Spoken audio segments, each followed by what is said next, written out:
Là où ça bouge, nous sommes ce soir au Théâtre d'Hérouville, à la Comédie de Caen, non pas pour parler de théâtre, mais tout simplement d'une très belle exposition de Tristan-Jeanne Vallès, à voir jusqu'au 30 juin, qui s'appelle « Les ombres portées ». Une exposition à voir dans le cadre de Normandie impressionniste.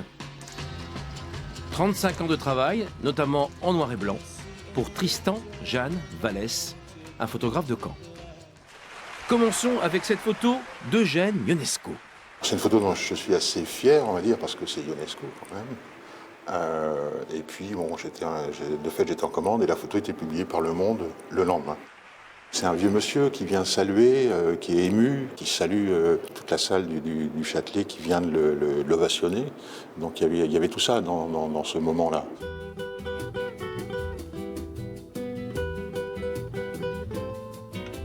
On s'est retrouvé embarqué à Choutka. Choutka, c'est en République des Macédoines, dans un mariage gitan, avec musique, fanfare, couleurs, alcool, enfin tout ce qu'il fallait. C'est une photo de rue, disons, c'est une photo de fête. C'est la musique des gitans. On ne photographie pas la musique, on ne peut pas, c'est impossible. Je photographie les gueules, le regard, les échanges de regards, les doigts serrés sur l'instrument, les mains qui claquent, la salive sur le bois noir de la flûte, la corde frappée et la poignée mal des percussions.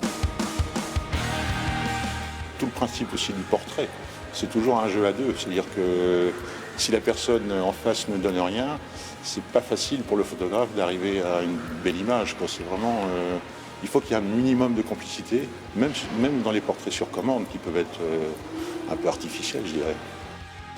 Pourquoi être devenu photographe? Vous le savez aujourd'hui? Pourquoi je suis devenu photographe? Parce qu'un jour, c'était en Irlande, justement, je photographiais des musiciens déjà. Et donc je voulais être photographe et à un moment je me suis dit mais c'est pas que je veux être photographe, c'est que je suis photographe et à partir de maintenant je le suis. Et après les choses se sont enchaînées, c'est-à-dire j'ai travaillé avec une agence, j'ai bossé pour des journaux comme Libé, comme Le Monde, tout ça.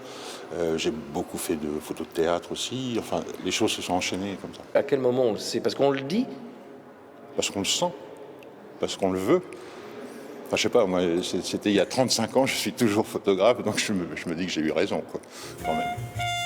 Une exposition texte et photos à découvrir jusqu'au 30 juin au Théâtre d'Hérouville. L'entrée est libre.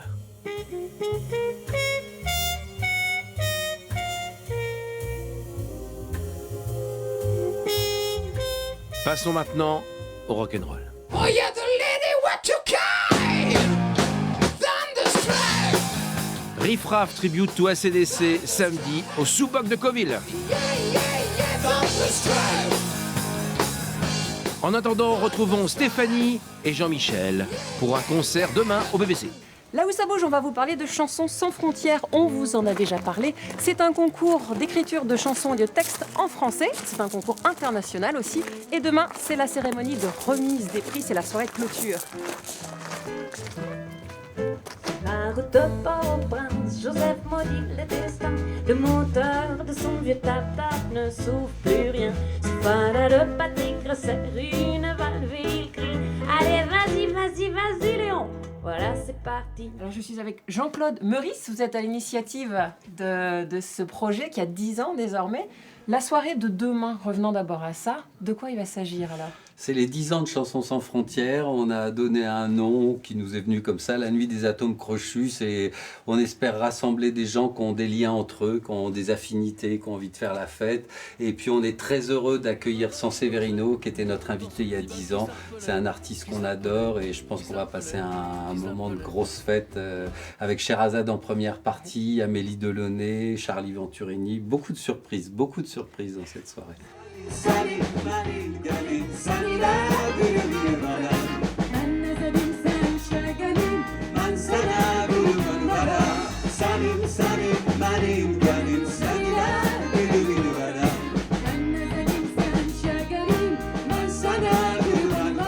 On découvre des gens de 90 pays dans le monde qui savent parler notre langue, certains presque mieux que nous, et qui écrivent des chansons. Donc c'est une merveille ça. Et recevoir des textes d'Afghanistan, du Cameroun, de Thaïlande, par des gens qui écrivent des chansons en français, je trouve que c'est une merveille. Donc c'est une langue de partage en fait.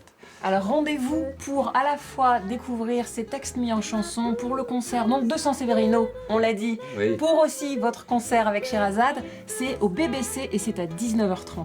Tous